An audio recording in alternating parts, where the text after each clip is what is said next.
some of you tried to trick me last week. I don't appreciate that. I was just tallying up the votes. I don't appreciate that, but I'll talk about that in a second. And it came with the voting. That's where some people are trying to trick me. But either way, what is going on, everybody? Welcome to the channel. I'm your host, Slackers, bringing you guys our next matchup in the Everyone Is Here tournament. So, if you are new and you haven't seen this, a very quick, brief explanation. We took 100 characters, put them into a tournament. Each day on the channel, I upload one of the matches from the tournament.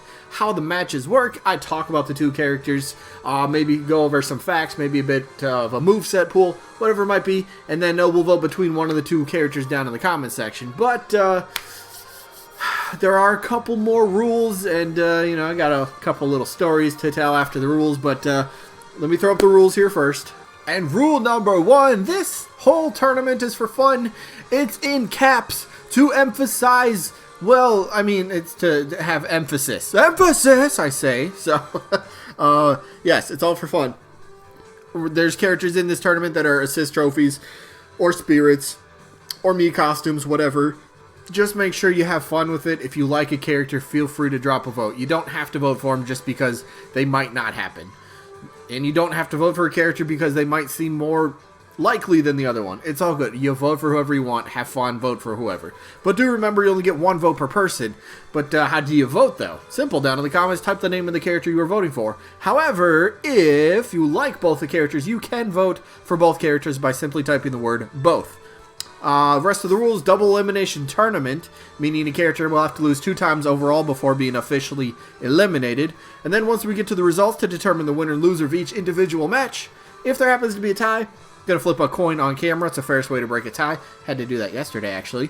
Yeah, last rule, this is in terms of voting. Basically, when an episode gets uploaded, you have 7 days to get your votes in for that specific match. If it comes in after the fact, just doesn't count. I'm sorry, that's just how it plays out. But those are the rules. Let's go to the rest of the video.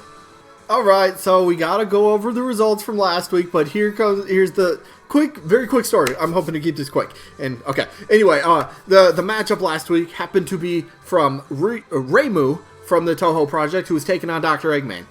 I had several comments that were like, I'm such a big fan of this series. I love this character. You probably know which way I'm voting. And then there's like this big long paragraph, and at the very end of the paragraph, you're like, psych, I'm voting for the other character. Why would you do that? Don't get, like, I read every single comment. I have to make sure I know who you're voting for. But it was like, you made me read all that just for you to go, psych, I'm voting for the other one. What's up with that? It's alright. Having a little bit of fun. It's all cool. I cracked up during some of it. But, yes, let's go over the results. Who ended up winning this one? So, I'm going to start by saying, usually, if you crack the 100 vote mark, that gets you the win. And in this case, Reimu happened to get 103 votes. Usually that gets you the win, right? Well, it still did, because Dr. Eggman only had 60. But look at it this way. Reimu advances. Congrats to Reimu. She moves on for at least one more match. However, Dr. Eggman is eliminated, sadly. But if you look at her past 4 matches, right? This was the closest one so far. So, it's a little interesting. I've seen a couple of comments that were like, alright, let's get, you know, this Reimu support's getting a tiny bit out of hand. Maybe I'll vote for the other character just to switch it up. But, like, look at her wins against characters. So, she beat Waluigi. No, we don't talk about that one. Never mind. She beat Monster Hunter by, what, like, a lot. 70, 60 votes.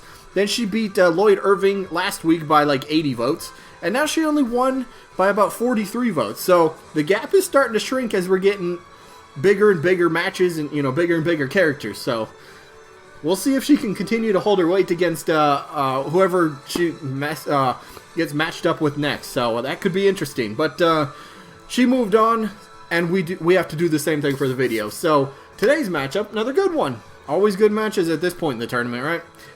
Agumon from the Digimon series. Good stuff. Let's see. Agumon's coming off a win against Rex and Pyra.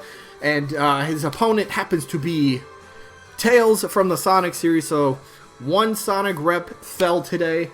Is the other one going to fall in battle? Or is Tails going to fly off to victory? I get it, because he flies, whatever. Bad joke. And Tails is coming off the win against Gino, which, if I remember correctly, that was also a coin flip. So, we'll see how this one plays out. We got some good characters here. I think both characters are more than deserving. They both have great history. They got both moveset appeal. They're very recognizable to casual people. So, first argument I'm going to bring up, and then kind of counter argument, whatever. Agumon from the Digimon series, there are still people that would like, myself included, just to finally see Digimon versus Pokemon. Somebody put in Agumon's last matchup, well, it's not really fair, you know, we got 10 Pokemon beating up on one Digimon. I get that, but the way I view Smash Bros., the way I could settle it, 1v1. I mean, you're not going to have a 10v1 in Smash Bros. That can't happen. You could have a 7v1, I suppose, but no, 10v1 ain't going to happen. So it would just be cool as a fan, as somebody who grew up around that era, to put these 1v1 matches. Agumon, Pikachu. Agumon, Pokemon Trainer. Agumon, Mewtwo. Agumon, Pichu. I guess, if you wanted that. But the appeal of that is still enticing to quite a bit of people. Now, fun little story about myself and a friend. Some people think that the Pokemon, Digimon, the rivalry, it's silly and it should have ended a long time ago. I completely understand. That was 20 years ago when it was at the height of its rivalry, right? 20 years ago. I get why it should have passed by now. Some people it still hasn't. So here's my story. I was playing, this was about maybe a couple years ago. I was playing a game called Digimon Cyber Sleuth. And fantastic game. Absolutely loved it. And it was a single player game that me and a buddy were playing at the same time on our PS4. And we were practically always like at the same spot in the same in our story together. We'd always, all right, hey, I'm going to go off on this path and train a little bit. So that he goes off and trains, and we just kind of always talk about this and that, whatever. And don't worry, there's a point to this story. And there's a few Digimon that I hadn't either seen or I just didn't recognize. And I made the stupid comparison because he's a hardcore Digimon fan. He knows way more about it than I do, and he's into the comparing Pokemon Digimon thing, which is fine. I do the same thing. I like it. I'd like to see the rivalry finally come to head and be able to settle it in Smash Bros, right? So the point, there's a Digimon I either didn't recognize or I compared it to, like, oh, this Digimon looks somewhat like Pokemon blah blah blah, and he goes, well, actually, you know, if those two actually battled it out, Digimon are so far superior in power and blah, blah, blah. And I was just like, I didn't ask for that. I'm just saying, it kind of looks like this. So, comparing what they might look like, okay, cool. Let's have them fight it out and see what actually happens. And then you could really go into it and break it down really weirdly, and Digimon are super overpowered. Nah, Pokemon are more. I'm not going to go down that road. I'm just saying I would like the idea of Pokemon versus Digimon in a game. Finally. That would be great as a fan who grew up around that era. So it's still a rivalry to some people. I don't take it as seriously. It's more of just a dream scenario that I would love to see played out. It's a big reason I want Agumon to be in Smash Bros. He's my number 4 most wanted character. So he's probably getting my vote in this one, but he's got, again, both these characters, moveset, popularity, appeal. They got, like, check all the boxes, right? Plus a Bandai rep. A lot of people still agree Bandai deserves another rep at this point in the roster. So, Digimon, I know Digimon gets left out of Bandai crossover games that they do, but Digimon is still, like, their second or third, I believe, all-time best-selling franchise. Now you're like, alright, why would you leave something like that out? I don't know. I don't work for Bandai. I don't have that answer. But it's a valid argument. Why are you leaving out one of your best-selling franchises from your crossovers? What does that actually say about your franchise? Or what does that actually say about Bandai, about what they think about Digimon? Again, don't know. But there's a point there.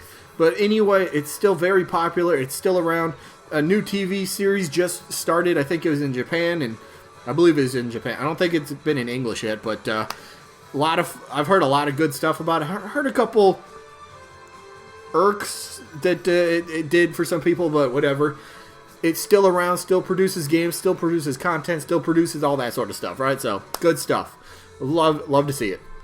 But another character, I mean, come on. Again, I grew up with Pokemon and Digimon in the 90s. Well, I grew up with Sonic versus Mario as well. That's also a rivalry, which, to be fair, we've been able to pretty much play out in a certain degree. We've had, you know, Sonic and Smash Bros. For the last few installments, which is fantastic. I love seeing that, you know, that possibility of gaming legends and icons coming together. And then we've had like Mario and Sonic at the Olympic Games. You know, they've been able to battle it out in Olympic style games or whatever. So it's cool to see that. But how about fighting in Smash Bros? Sign me up with that one, Tails. Sign me up. Write it, put it down, and just, I don't know where I'm going with that. Either, I'm on board for it. That's what I'm saying. Maybe not in this matchup. He's not getting my vote because he's not quite up there where Agumon is, but nonetheless, zero arguments. Zero arguments if Tails ever got in. Still take you guys back to the day that, you know, the April Fool's joke in Melee, you could unlock Sonic and Tails. And I think that's when it really first hit me. Because again, at Melee and Smash 64, it was just Nintendo characters. So there wasn't really too many thoughts of, alright, what if Sonic got in? What if Mega Man got in? What if these third-party characters got in? It wasn't really a thing, you know, something I was thinking about at that time. But then here comes this April Fool's joke, and it was like, could this be a possibility? Could Nintendo work this out somehow? Next installment in Smash Bros. Oh hey, Sonic's in Smash Bros. Mind blown. What happened? How did this happen? And wasn't the whole deal? Didn't Sonic originally, like Sega, didn't they originally turn down the idea in Brawl? Wasn't that kind of one of the reasons that Brawl got delayed so many times, or at least the last time, because they had to work Sonic into the Subspace Emissary story, which is why he showed up so late? I think that was a story that I remember reading somewhere, so I mean, it was cool that if Sega initially said no and then they changed their mind, awesome. I mean, look what it ended up creating, you know, all these dream matches. Thank you, Sega. We appreciate that. So, what if, you know, Sonic ends up getting a little help from somebody in the Sonic series?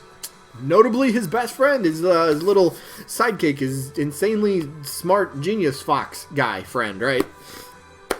Moveset is always there, 2 different routes, play around with some of his flying inventions, you know, the Tails, Copter, Tails, whatever, could do that. You could do his feet on the ground, spin dashes, tail whips, tail charges, you know, helicopter hovering for an up special, dummy rings you could end up throwing out. What else do they got here? Yeah, I already kind of said the rapid Tails attack, but like a little similar to a couple moves Sonic has, but again, some other stuff. Might have some punches, kicks. You could do a lot of fun stuff with his tails, and again, Final Smash could be maybe another one of his inventions that he flies around in. Tails Lab, I mean, come on, right? That makes perfect sense almost for like a stage for him. So, look, Sonic is another franchise that always pumps out new games, always have new content. They just had the Sonic movie a few months ago, right? Did that just come out on Blu-ray and DVD? Or it's about to? If it's about to, I have to pick it up. And if it did, I have to pick it up. That was a great movie. I absolutely loved it. And every time I asked, most of you, or at least the ones that answer the question, you guys seem to love it too, so that was awesome. I mean, it's already out there by now. Tails had the little cameo at the end of the movie, which was really cool, setting up a potential sequel, so that'd be kind of cool to get Tails involved a little bit more, but there's so much. Oh, the magic upper, the little boxing glove thing, right? You could use that for like maybe a neutral special, maybe a side special, just like a extending boxing glove type of deal. Be kind of fun. So there's a lot Tails can do. There's a lot Agumon can do. They appeal to so many different people around the world. A lot of the same people like both characters, myself included. But again, Agumon just happens to be higher up on my want list currently, so he's got my vote today. He's got my vote in this one. Let me know who you guys got down in the comments. Agumon, Tails, or both. They're all good options. That is going to be it. So, sneak peek for tomorrow. We do have a matchup tomorrow. That's good news, right? Tomorrow's matchup happens to be what's with the R roll? Ryu Hayabusa from the Ninja Gaiden series happens to be taking on Scorpion from Mortal Kombat. Stand back, this one's gonna get violent. Not really, I mean, the two characters are, but in the matchup, not really. It's just gonna be me talking. That's not that violent, okay? But that's the matchup tomorrow. Should be a good one, actually. We got a good point I want to make about Scorpion again. And kind of the same idea for Ryu Hayabusa, but yeah, that's tomorrow. That's the match, and then what are the results? Aha. The results will be from Master Chief, who's taking on Paper Mario. But that's tomorrow. Today's today. Today's wrapping up. Hope you guys enjoyed. Again, another upload. Double uploads all week. Uploads all week. I'm going to have to rethink for Friday because there's a thing to Friday, but we'll get there when we get there. Anyway, that is it. I hope you guys enjoyed. Hopefully we catch you on the next one. Peace out, everybody.